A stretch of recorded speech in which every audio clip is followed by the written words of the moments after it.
नमस्कार, आप देख रहे हैं टीवी 100। स्वागत है आपका हमारा उत्तराखंड की खास खबरों में और शुरुआत करेंगे उत्तराखंड स्पेशल के साथ, जहां आज बात करेंगे 3 बड़ी खबरों की। पहली खबर में बात करेंगे धारचूला में आई आपदा को लेकर।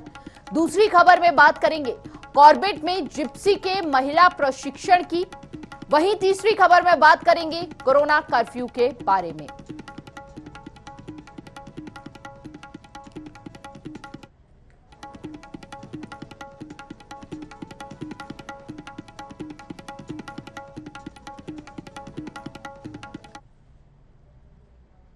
और पहली खबर लेंगे उत्तराखंड सीएम धामी आज करेंगे प्रभावित क्षेत्रों का दौरा।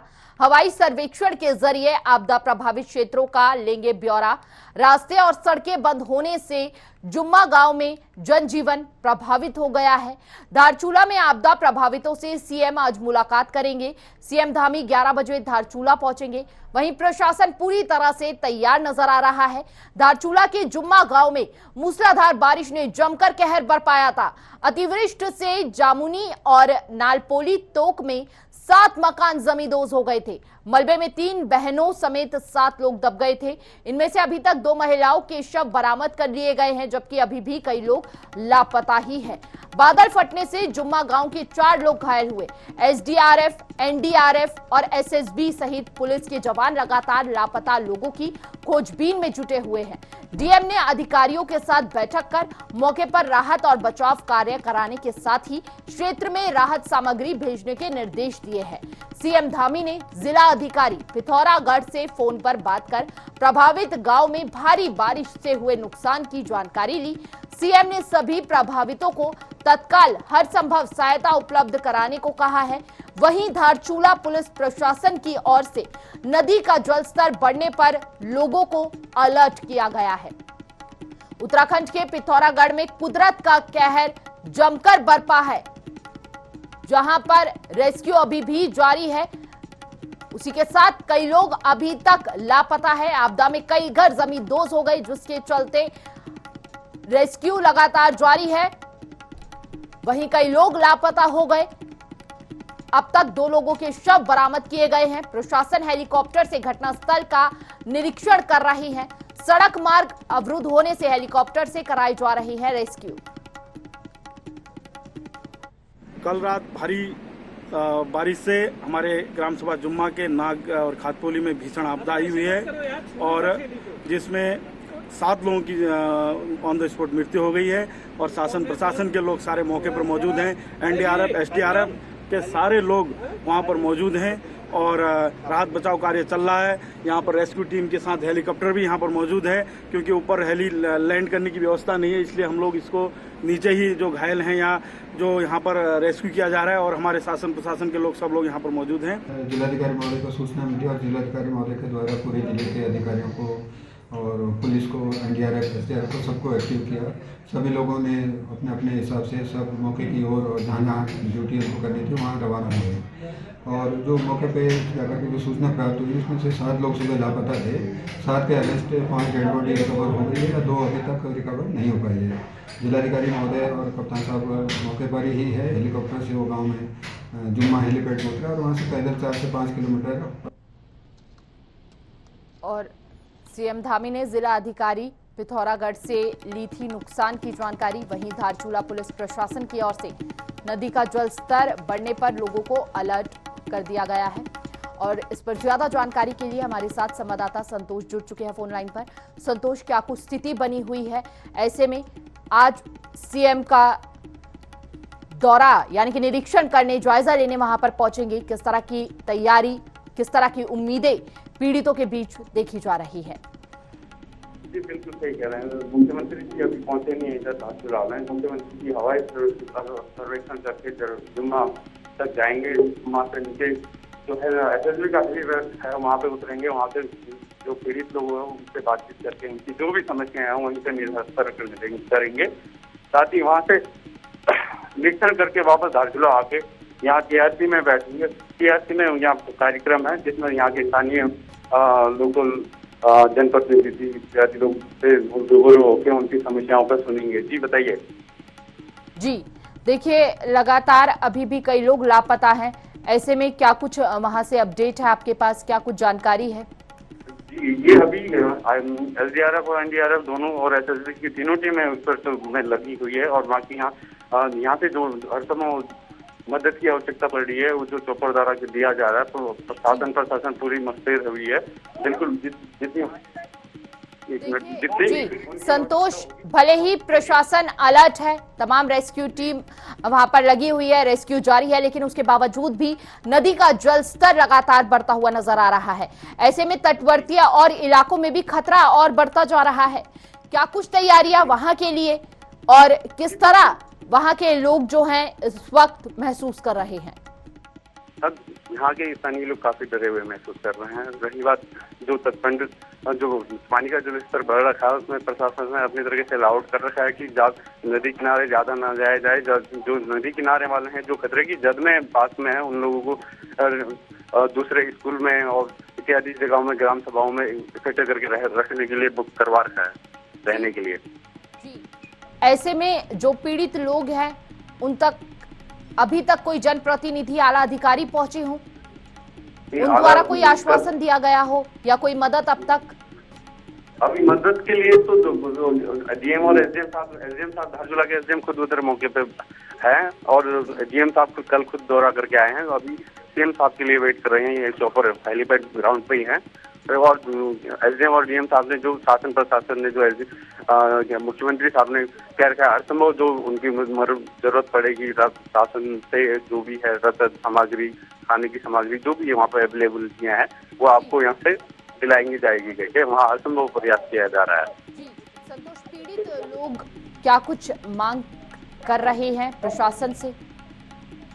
जी वो वर्तमान समय तो जो स्थानीय है वो यही चाह रहे हैं कि जो भी अभी इतनी त्रासदी में जो दबे हुए हैं उनको रिकवर कर दिया जाए। उसके बाद जो हो सके जितना हो सके उनको सपोर्ट करने की आवश्यकता मांग रहे हैं। जी लगभग कितने इलाके अभी रेड जोन में हैं इस वक्त? इस समय रांची का 2-3 तोग हैं जो अभी उसमें काफी रेस्क्यू की जरूरत पड़ी है और बाकी अभी फिलहाल और जगह तो अभी सामान्य है बरसात रुकने की वजह से। जी रेड जोन वाले इलाकों में क्या कुछ तैयारियां देखी जा रही है प्रशासन की? प्रशासन अपनी तरीके से मुस्तैद वहाँ पे बैठी हुई है। जहाँ पे जो हो सकेगा तो वहाँ पे एसडीआरएफ एनडीआरएफ की ज्यादा वैकल्पिक टीम भेजी हुई है और बाकी डॉग स्टॉक को भी भेजा गया है ताकि वो वहाँ पे ढूंढने में मदद करे।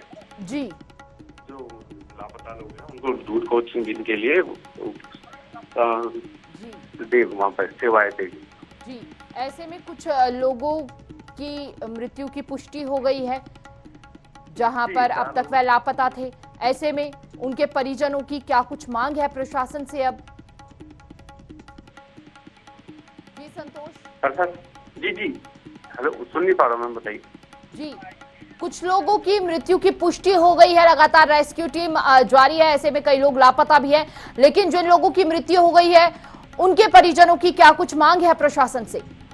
नहीं, प्रशासन से वो कह रहे हैं कि जितना हो सके, जो कुछ लोग अभी भी लापता हैं उनको खोज करने की बात कर रहे हैं। बाकी जो डेड बॉडी प्राप्त हुई है उनको पीएम करवा के जल्द से जल्द उनकी लापता लोगों में कितने लोग, कितनी संख्या होगी, कितनी संख्या की आशंका जताई जा रही है? अभी संख्या तो 3 बता रहे हैं मैम, 3 है। अभी 5 को रिकवर कर दिया है। 5 लोग रिकवर हो गए हैं, 7 लोग कई लोग लापता थे। ऐसे में और कितनी उम्मीद जताई जा रही है? लगभग मैम अभी जो जिस तरीके से काम चल रहा है उस तरीके से लग रहा है कि क्योंकि वो जहाँ पे लैंडस्लाइड हो रहा है वहाँ पर ढूंढना काफी दिक्कत हो रहा है क्योंकि उनको काफी सारा मलबा नीचे गिर चुका है। मलबा को रिकवर करने के लिए उसमें खोद के निकालने में एसडीआरएफ एनडीआरएफ को थोड़ी परेशानी हो रही है। उससे ये पता नहीं चल पा रहा है कि बॉडी कहाँ पे है। जी बहुत बहुत शुक्रिया संतोष आपका तमाम जानकारी के लिए। रुक करते हैं अगली खबर की ओर। रामनगर में कॉर्बेट प्रशासन ने प्रशिक्षण के लिए पहले दौर में 25 महिला जिप्सी चालकों को देहरादून भेजा। 21 दिनों की ट्रेनिंग पर महिला ड्राइवर जिप्सी चलाने के साथ साथ जंगल सफारी के गुर भी सीखेंगी। दरअसल राज्य सरकार ने महिलाओं को नेचर गाइड बनाने का देश में पहला प्रयोग किया है, जिसके माध्यम से महिलाएं आर्थिक रूप से सशक्त हो रही हैं। वहीं कॉर्बेट के निदेशक राहुल कुमार ने बताया कि यह तो सिर्फ शुरुआत है, भविष्य में इन्हें नेचर गाइड का निःशुल्क प्रशिक्षण भी दिया जाएगा। ऐसे में महिला सशक्तिकरण को बढ़ावा देते हुए एक नई पहल जहां 21 दिनों तक चलेगी महिलाओं की ट्रेनिंग, और ऐसे में जहां पर निशुल्क प्रशिक्षण दिया जाएगा नेचर गाइड को लेकर। भविष्य में साफ तौर पर यह कहना है कि ये नाम केवल महिलाओं की शुरुआत है, बल्कि आने वाले भविष्य में महिलाएं और भी मजबूत नेचर गाइड जो है वह होने की उम्मीद है। निशुल्क प्रशिक्षण दिया जाएगा, ऐसे में उन्हें। आज हम लोग रामनगर से Dehradun Corbett tiger national reserve महिला जिप्सी चालक प्रशिक्षण के लिए जा रहे हैं। बहुत खुशी हो रही है इस बात को जान के कि आज सरकार ने हमें, और कॉर्बेट नेशनल ये रिजर्व टाइगर के डायरेक्टर हैं, इन्होंने हमें ये मौका दिया है कि हम जाके प्रशिक्षण करें। थैंक यू कहना चाहूँगी सरकार को भी और कॉर्बेट के डायरेक्टर को भी। माननीय मुख्यमंत्री जी की घोषणा के अनुसार कॉर्बेट टाइगर रिजर्व में पर्यटन के लिए 50 महिला ड्राइवरों का पंजीकरण किया जाना है, जिनमें उनके द्वारा जिप्सी या अन्य वाहन जो भी अनुमन्य होंगे वो चलाए जाने हैं। इस कड़ी में 50 महिलाओं का जो है सिलेक्शन कर लिया गया है, और इसमें प्रथम फेज में आज लगभग 25 महिलाएं जो हैं देहरादून में ड्राइविंग के प्रशिक्षण के लिए 3 सप्ताह के लिए यहाँ से रामनगर से रवाना हो रही हैं।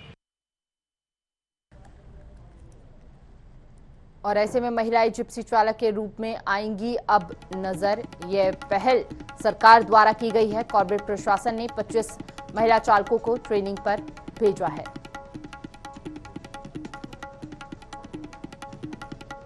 और महिलाओं को यह ट्रेनिंग निःशुल्क मिल रही है, जहां पर महिला सशक्तिकरण को साफ तौर पर बढ़ावा दिया जा रहा है। महिला जिप्सी चालक के रूप में आएंगी नजर, और आने वाले समय में नेचर गाइड की भी ट्रेनिंग जो है महिलाओं को दी जाएगी फ्यूचर में, जहां पर सरकार द्वारा ये पहल की गई है। जिप्सी ड्राइवर के तौर पर महिलाओं को ट्रेनिंग दी जाएगी। 21 दिनों तक चलेगी ये ट्रेनिंग महिलाओं की, और अब आने वाले समय में महिला भी जो है जिम कॉर्बेट पार्क में जिप्सी चलाती हुई नजर आने वाली हैं। बेहद ही सराहनीय कदम जिम कॉर्बेट प्रशासन द्वारा, जहां पर महिलाओं के सशक्तिकरण को बढ़ावा दिया जा रहा है। और ज्यादा जानकारी के लिए हमारे साथ संवाददाता आसिफ जुड़ चुके हैं फोन लाइन पर। आसिफ, बेहद सराहनीय पहल प्रशासन द्वारा और जिम कॉर्बेट द्वारा की जा रही है, जहां पर निःशुल्क ट्रेनिंग महिलाओं को दी जाएगी, और आने वाले समय में नेचर गाइड की भी तैयारी की जा रही है महिलाओं की। बिल्कुल, मैं आपको बता दूं कि बहुत ही सराहनीय और बहुत ही जो है एक कारगर कहा जाए महिला सशक्तिकरण के हिसाब से ये एक प्रयास किया गया है, क्योंकि यहाँ पर जो है मुख्यमंत्री द्वारा घोषणा की गई थी कि जो है महिलाओं को चालक के रूप में कॉर्बेट नेशनल पार्क में जो है जगह दी जाएगी। तो 50 महिलाओं के लिए जो है अतिरिक्त व्यवस्था यहाँ की गई है। हालांकि उसमें 45 आवेदन आए और उनमें से 25 जो है महिलाओं को जो ड्राइविंग ट्रेनिंग है उसके लिए, और इसी के साथ जो है तमाम जो वन्य जीवों से रिलेटेड ड्राइविंग है, कितनी दूरी पर रहना है, कितनी दूर से जो है वन्य जीवों के दर्शन कराने हैं।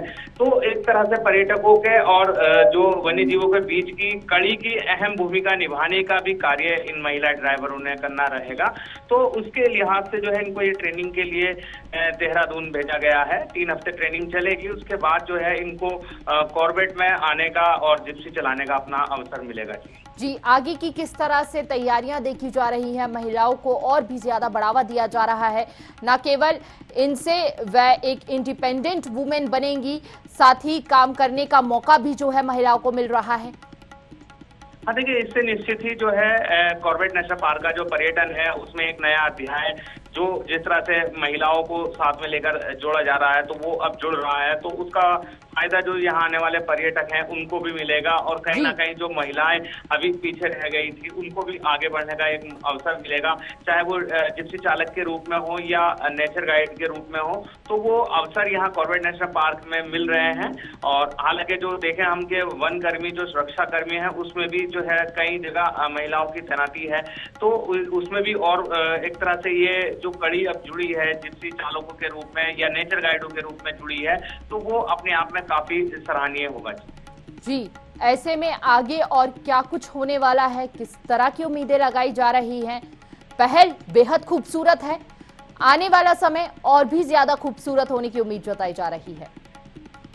हाँ देखिए, बिल्कुल जो है जिस तरह से जो ये पहल ये हुई है, तो पहल में थोड़ी सी दिक्कतें आई, लेकिन जो है प्रयास सराहनीय रहा। और कॉर्बेट प्रशासन की इसमें सबसे अहम भूमिका है, क्योंकि उसने समय रहते जो है इन जो मुख्यमंत्री की घोषणा भी रही है उसको पूरा करने का प्रयास किया, और सार्थक प्रयास साबित हुआ, और उसमें जो है अब महिलाओं को अवसर मिला। आगे भी जो है और अवसर मिलने की उम्मीद है।